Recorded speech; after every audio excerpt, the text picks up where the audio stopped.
con Tulio, donde se ve ya esta tendencia de los usuarios los usuarios más expertos de láser de Tulio a enuclear. Y ahora vamos con los diodos. Los diodos tienen una penetración en el tejido prostático mucho mayor que otros láseres y muy parecida a la penetración del láser de neodimio YAG, como hemos visto. Un diodo es un dispositivo semiconductor que emite luz cuando circula a su través una corriente eléctrica. Esto es una manifestación de la electroluminiscencia que hace que sean láseres eficientes, baratos, fiables, económicos, con un consumo de energía reducido. Suelen ser pequeños, no son grandes láseres, sino láseres pequeños.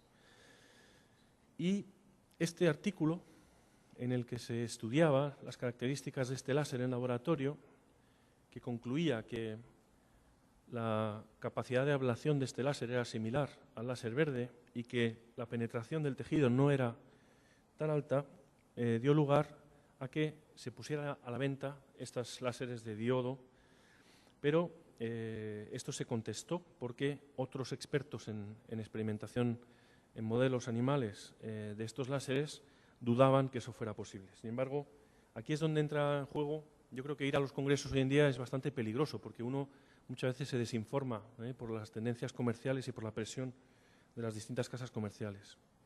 Entonces, este láser, aquí había un vídeo de cómo funcionaba, pero no podemos verlo, no sé por qué. Bueno, es un láser con fibra de disparo lateral que vaporiza el tejido y prácticamente no hay estudios clínicos sobre este láser. Algunos de los estudios, por ejemplo este de Bachmann, encontraron que era necesario reoperar al 30% de los pacientes en los 6 meses siguientes a la cirugía debido a esclerosis de cuello o tejido necrótico obstructivo. Vaya, pues siento que no podamos ver las películas, porque aquí quería yo enseñar cómo se producía este tejido obstructivo. También hay otros papers donde se reflejan esa tendencia a que la utilización de estos láseres de diodo pues tiene una penetración excesiva. Y este es un estudio en próstatas de perro donde se puede ver cómo la utilización de láser verde produce con la misma cantidad de energía una cavidad algo más amplia con una zona de coagulación menor y sin embargo el láser de diodo con fibra de disparo lateral puede producir una zona de coagulación bastante más amplia. A veces llega a asustar un poco la capacidad de penetración de estos láseres que sin embargo se comercializan sin ningún problema. Normalmente estas próstatas, después de la coagulación, todavía mantienen cierta integridad tisular, pero después se produce esa necrosis que produce la obstrucción posterior. Bueno, esta es una modificación, un láser dual que utiliza 2 longitudes de onda en el mismo haz de luz. Es un láser nuevo con 980 nanómetros y 1470. La longitud de onda de 1470 le da una capacidad de corte un poco mayor. Entonces, con ese láser es posible hacer una desobstrucción bastante buena, en el sentido de que es un láser que quita tejido con bastante facilidad, quizá por la adición de esa longitud de onda, pero yo tuve la oportunidad de probarlo y después de 2 meses tuvimos que hacer una cistoscopia en un paciente. Él estaba clínicamente bien, no tenía problemas, pero se veía que todavía quedaba 2 meses después tejido coagulado. Probablemente, como digo, estos láseres deberían estudiarse mejor clínicamente antes de comercializarse, porque desconocemos un poco el riesgo de su utilización a gran escala.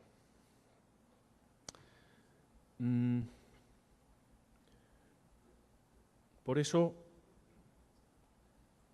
como veis, hay algún artículo publicado también con 940, aunque son publicaciones muy escasas. Y en comparación con el Greenlight, esta otra longitud de onda de 1470, pues se puede ver que a medida que se aumenta la potencia, estos láseres quitan más tejido, pero cuando se comparan con láser verde, la cantidad de tejido que quitan es muy inferior y a medida que se aumenta la potencia, aumenta también la profundidad de coagulación. En conclusión, el holmio puede ser una opción muy buena para hospitales de alto volumen de pacientes con hiperplasia de próstata cuando el aprendizaje se hace correctamente y un urólogo acapara los casos de hiperplasia. El tulio es similar al holmio, aún con pocos resultados publicados. El láser verde, como veremos ahora, es un láser más fácil de utilizar, democrático, cualquiera lo puede usar y que quizá hoy en día constituye una elección idónea para la mayor parte de los urólogos, y los diodos quizá estén todavía poco estudiados. Ya digo que si vamos al Congreso Americano este año veremos un montón de afirmaciones superlativas sobre las propiedades de estos láseres, pero es muy importante que si uno quiere meterse en este territorio de la cirugía con láser de la hiperplasia de próstata, se informe bien o por lo menos mire qué información está publicada sobre estos láseres. Y a continuación vamos a pasar a hablar. ¿Esto es un ratón? Sí. Del láser verde.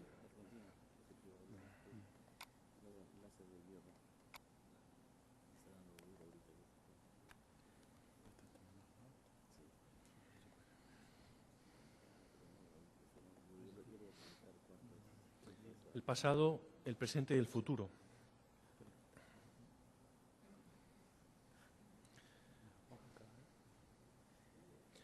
Bueno, en el año 2002, si cogemos esta máquina del tiempo, se presentaba el láser verde por primera vez y se hacían estas afirmaciones también superlativas, ¿no? Es típico de todas las compañías que quieren lanzar una tecnología, venderla. Decían, no tiene efectos adversos significativos, 0 fracasos o retratamientos, procedimiento ambulatorio, no es necesario sondaje o es un sondaje muy corto. Había que verlo para creerlo y ellos presentaban un vídeo en el que el doctor Mahmoud Hay demostraba las fibras capsulares a la derecha y a la izquierda, según decía él, pero resultaba relativamente poco creíble para la mayoría de los urólogos que veían aquello. Eso era claramente un túnel. Como sabemos, estos láseres se van a diferenciar por su coeficiente de absorción por la hemoglobina y por el agua, y el láser verde tiene unas propiedades únicas en ese sentido. Como veis, la diferencia entre el neodimio, cuando se utilizaba en las próstatas de perro, es que producía una penetración muy profunda, una necrosis coagulativa, y el tejido que quedaba sano quedaba dañado térmicamente, y eso producía retracción y fibrosis, mientras que el láser verde pues producía una lesión muy, muy pequeña que no producía ese tipo de reacción en la próstata. Posteriormente, en el año 2006, se lanzó el láser HPS de 120 vatios, le falta el 1 ahí arriba, y también la fibra se modificó para que el haz de luz fuera más colimado, y esto iba a proporcionar una eficacia mucho mayor a la hora de quitar tejido. Entonces aprendimos a hacer mejores trabajos. Ya conseguíamos hacer unas fosas prostáticas amplias, similares a las que conseguíamos con la resección transuretral. Es una pequeña perforación capsular. Progresivamente empezamos a hacer mejores trabajos. Lo que era impresionante de este láser es su capacidad de hemostasia, que hace que los pacientes se puedan ir a casa en pocas horas. Y esta es la constatación ecográfica posoperatoria de que conseguíamos hacer una desobstrucción mucho mejor con este láser y con la experiencia adquirida desde el año 2003. Entonces, todos conocemos que los datos publicados o la evidencia publicada tiene diferentes grados de fiabilidad y esos se estructuran en diferentes niveles. Entonces, vamos a revisar un poco los datos publicados sobre el láser verde y qué grado de fiabilidad tienen. Existen más de 55 referencias en Medline.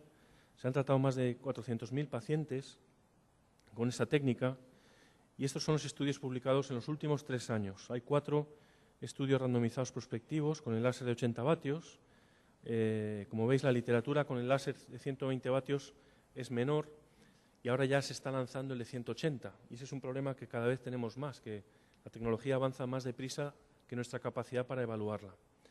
En cuanto a resultados funcionales, todos los estudios revisados se consigue una mejoría del flujo miccional similar o equivalente a la de la resección transuretral en un tiempo quirúrgico más acotado que las enucleaciones con holmio.